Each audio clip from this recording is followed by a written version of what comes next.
Salut tout le monde, avant de commencer la vidéo, je tiens à préciser que celle-ci sera en audio.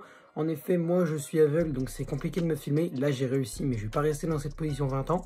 Donc du coup, je vous retrouve pour la vidéo en audio. J'espère que le contenu, lui, restera le même pour vous. Goodbye.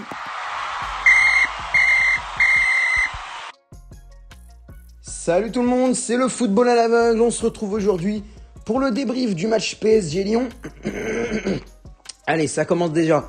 J'ai un gros mal de gorge depuis samedi, donc si je fais des fois dans la vidéo, c'est normal. J'ai peut-être une pharyngite. Bon, c'est pas très grave, mais c'est chiant. Bref, donc aujourd'hui, on va débriefer le match PSG Lyon, comptant pour la 6e journée de Ligue 1, match que j'ai pour une fois pu regarder en entier et j'étais pas en live, donc c'est bien. C'est un grand pas vers le retour au football, parce qu'avant, avec tout le lycée, le rythme et tout, bon, j'ai tenu 65 minutes pour Bruges PSG, derrière gros dodo. Sinon, pour les autres, dodo direct. Donc, du coup, ce match s'est terminé sur la victoire du PSG. 2-1, ouverture du score de Neymar. Enfin, non. Eh ben non, j'ai complètement oublié, mais non. Ouverture du score lyonnaise à la 54e de Lucas Paqueta sur une erreur défensive de Presnel Kimpembe. On va en reparler. Donc, Lucas Paqueta qui marque dans les buts de Gianluigi Donnarumma. Mais le PSG est de retour et à la 66e sur penalty, Neymar permet au PSG d'égaliser face à Lyon. Et là, j'étais content. Bon, derrière, match nul un partout jusqu'à 90e plus 3. Mauro Icardi, il a disparu, il est réapparu comme par magie. Il est réapparu comme par enchantement. Harry Potter était dans le stade, les gars. Harry Potter était dans le stade. Et oui, 2-1 pour le PSG. Mauro Icardi à 1 minute de la fin des arrêts de jeu. Hein, pas du temps réglementaire, des arrêts de jeu. On est passé à ça de perdre 2 points précieux au profit de l'Olympique lyonnais, qui lui en aurait gagné 2. On va parler de plusieurs choses. On va commencer par la compo du PSG. On va débriefer chaque joueur. Enfin, pas forcément tous les joueurs, mais dans l'ensemble, voilà. Côté lyonnais, on va aussi en débriefer quelques-uns. Et on va parler de l'arbitrage, parce que là, j'ai un coup de gueule à passer, un mini coup de gueule à passer, plus 2-3 personnes à ramener à la raison. Donc, on va commencer par Donnarumma. Donnarumma, pas grand-chose à dire. Il est très, très sécurisant dans ses sorties. Il a une énorme bonne vision du jeu, je trouve, Donnarumma. Et c'est vraiment, ça va vraiment nous aider. Sur le but de Paqueta, je sais pas s'il y peut grand-chose. Hein. Je pense pas qu'il y puisse grand-chose au but de Paqueta. Donc on va pas trop lui en vouloir pour ça. Il s'est pris un but, voilà, ça peut arriver à tout le monde. Même à Keylor Navas, c'est pour dire. Donc ça peut arriver à vraiment tout le monde. Donc, du coup, 1-0 pour lui en ce moment-là. Ensuite, latéral droit, Thilo. Non, on va commencer par la gauche. Parce que on va commencer par la gauche. Sinon, je vais commencer à m'énerver tout de suite. À gauche, Nuno Mendes. Moi, il m'a convaincu, Nuno Mendes. C'est vraiment, il a des réflexes de petits jeunes qui sont exceptionnels. Déjà, trouver les bons joueurs, trouver Kylian Mbappé, par exemple. Je trouve que les joueurs n'ont pas une bonne vision du jeu. Mendes, il a bien vu que Mbappé était en bonne position. Donc, c'est lui qui l'a servi. Il n'a pas tenté de servir je sais pas qui. Bravo Mendes sur ce coup-là. Et une petite action aussi à un moment. Quand il a fait un petit retour défensif sur un Lyonnais, dans la surface, il a mis ses mains derrière son dos pour dégager le ballon. Vraiment un bon réflexe que j'apprécie entendre de la bouche des commentateurs de France Bleu Paris. Parce que j'étais sur France Bleu Paris hier et j'ai vécu une soirée magnifique. Ensuite, on poursuit avec au central Marquinhos. Bon, Marquinhos sur le but apparemment il est fautif. Sur le reste du match, moi j'ai pas trouvé ça catastrophique non plus. Kimpembe pas très visible. Kimpembe j'ai pas trop vu. Kimpembe il est encore fautif également sur le but. D'après les statistiques, c'est le 6e but pris par le PSG. Et sur les 6 buts, il y en a 4 où Kimpembe est fautif. C'est pour dire que, bon, c'est pas un bon début de saison pour Presnel Kimpembe.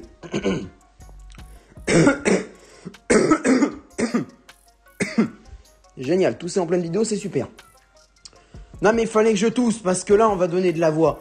Thilo Kehrer. Thilo Kehrer, a.k.a. le seul mec capable de faire un tacle à un joueur de sa propre équipe.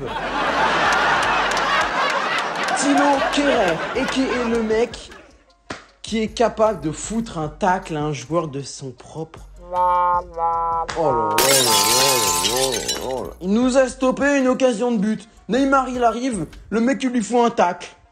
Mais fais gaffe. Déjà, pourquoi t'es dans la surface? Si le Kerrer, offensivement, nul. Défensivement, catastrophique. C'est même pas nul, c'est catastrophique. Catastrophique. Si, au début de la deuxième mi-temps, il a fait un petit truc bien. Super, mais il a peur du ballon. Il a peur. Thilo Kerrer, alors évidemment, à sa décharge, être à droite, c'est pas une bonne idée. Hein, mettre Thilo Kerrer à droite, non, c'est pas une bonne idée. Ça, à sa décharge, d'accord. Mais quand même, là, on est quand même sur du très haut niveau de bêtises. Surtout, moi, sur le moment où il empêche carrément Neymar de marquer. Il a stoppé une occasion de but manifeste de sa propre équipe. Voilà. Faites-en ce que vous voulez. Conclusion, on ne met plus Kerrer à droite. Kerrer en défenseur central, c'est mieux depuis le début de la saison. Donc pourquoi pas retenter en cas de pépin de Marquinhos ou Kimpembe. Ou de celui qui est blessé toutes les 3 secondes, Sergio Ramos. Que j'attends toujours. Le mec est arrivé en juillet. En septembre, il a toujours ni joué aucun match de prépa.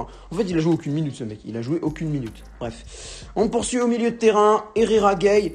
Gay un peu juste. Ça peut arriver, mais un peu juste. Voilà. Herrera encore très bon. Sécurisant. Il aurait pu marquer aussi quelques petits ballons. Donc, Herrera, moi, je suis toujours content de lui. Angel Di Maria, qui a été phénoménal hier. Très présent. Sur les corners, je note qu'il les tire toujours aussi bien. Donc bravo. Kylian Mbappé, assez présent également.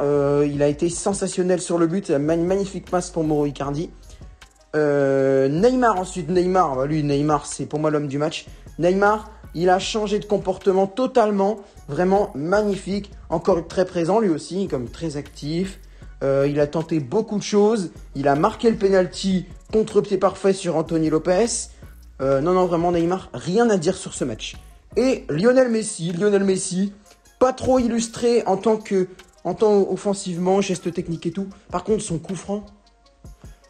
Waouh, ouais, son coup franc, frérot. Quelques centimètres au-dessous, ça passait nickel. Il l'a mis sur la barre transversale, mon gars. Superbe coup franc de Lionel Messi, ça promet pour la suite. Moi, je te le dis, ça promet pour la suite. Bon, il dépassera jamais Youssouf Mchangama de Guingamp. Mais le chauvinisme jusqu'au bout. Messi, exceptionnel. Mais oui, Messi. Bon, je vais couper la vidéo, je reviens dans 2 secondes. Voilà, j'étais parti dans l'endroit où faire une vidéo serait extrêmement impoli. Bref, après avoir analysé les joueurs parisiens, on va maintenant se concentrer sur les joueurs lyonnais. Faire toute la compo lyonnaise me prendra un peu trop de temps. C'est le vainqueur en priorité. Mais côté lyonnais, Malo Gusto quand même. Je note quand même une performance assez intéressante de Gusto.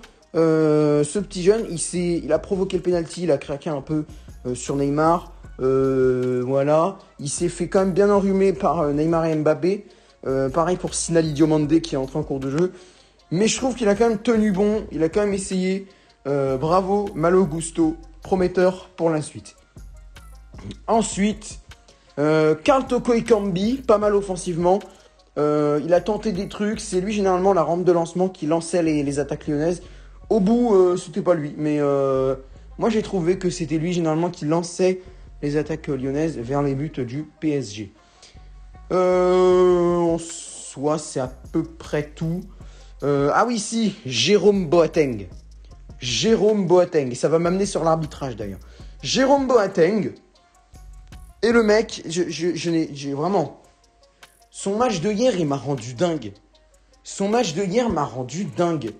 Le mec, il arrêtait pas d'y aller là sur les joueurs de Paris. Il a donné un coup de coude dans le visage à Mbappé. Même pas sanctionné par Monsieur Turpin.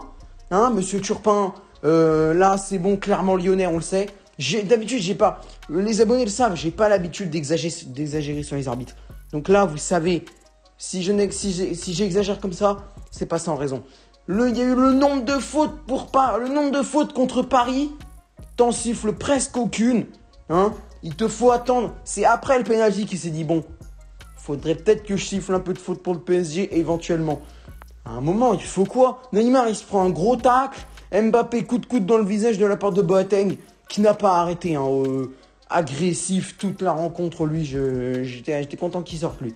Déjà, Boateng, j'ai dans le viseur avec ce qui s'est passé en 2018, là, le procès il n'y a pas longtemps, là.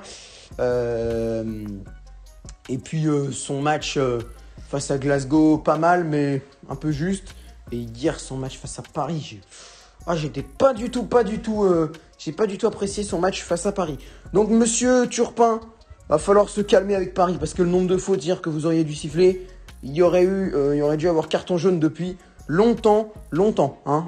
Les cartons jaunes pour Paris, il y en a certains, ils étaient justifiés. La faute de Di Maria, elle est justifiée, d'accord.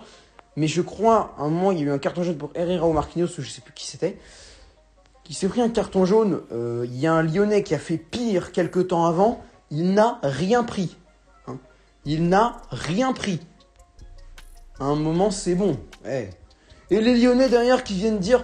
C'est qui C'est Peter Bosz et Jean-Michel Aulas qui viennent dire oui, l'arbitrage a été pas terrible, il n'y avait pas pénalty.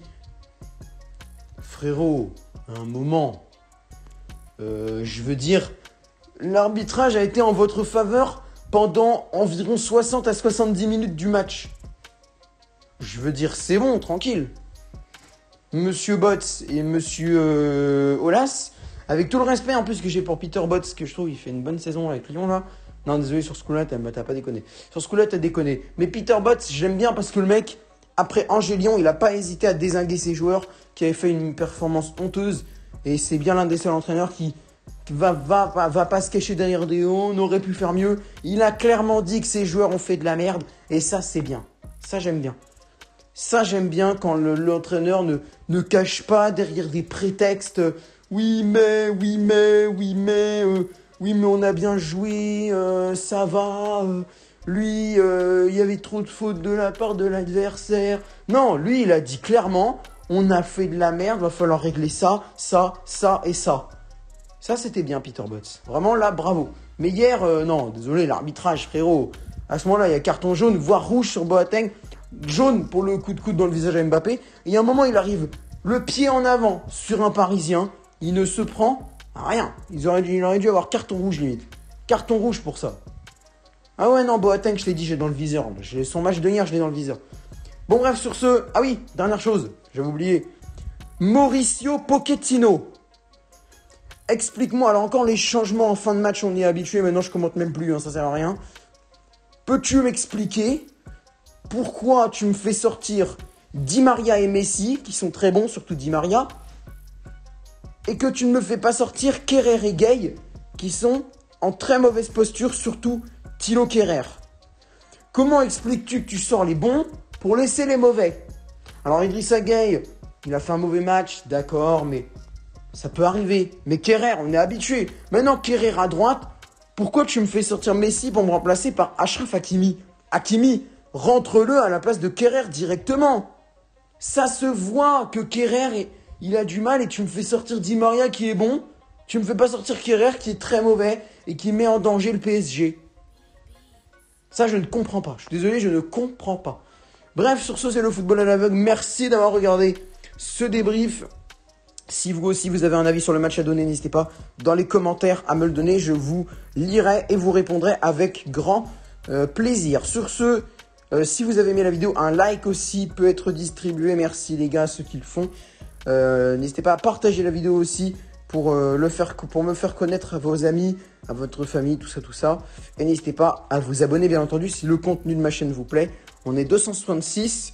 Pourquoi pas essayer d'atteindre les 300 abonnés avant la fin de l'année. Sur ce, c'est la troisième fois que je dis encore une fois.